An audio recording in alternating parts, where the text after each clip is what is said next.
Englisch wird die Arbeitssprache. Jeder, egal ob er Facharbeiter an der Werkzeugmaschine ist, ob er Geschäftsführer ist, ob er Zahlen oder Anleitungen lesen muss, dass jeder Englisch verstehen und Englisch sprechen können muss.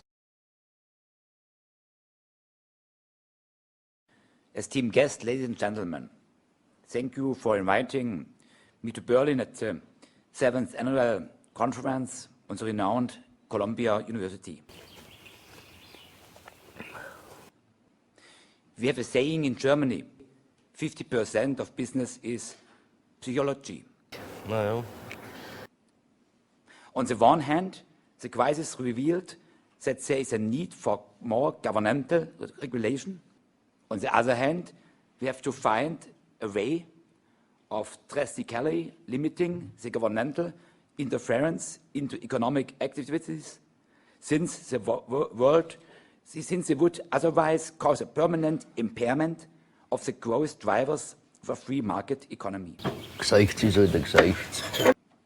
Englisch wird die Arbeitssprache. In Germany, we try a fund solution on the initiative of the Deutsche Bank. Das ist ein Nachteil von den großen Teufeln. In cooperation with other banking groups to prevent the risk of credit crunch.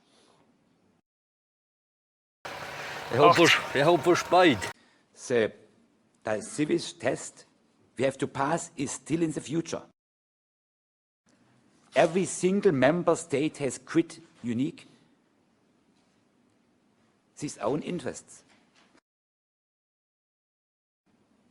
The patient has survived, which is the most important thing. Englisch wird die Arbeitssprache. Aber das wird schon. In my mind, globalization and market economy are indivisible. I consider this to be justifiable. That way, we are accepted and appreciate the decisive and well-coordinated actions. Political crisis management has worked better for the stabilization of the United States of America.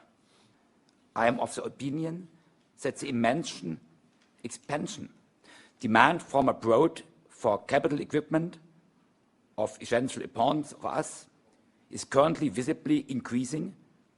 Moreover, the political inhibition level has been lowered when it comes to competition distorting, subsidized and protectionist policies.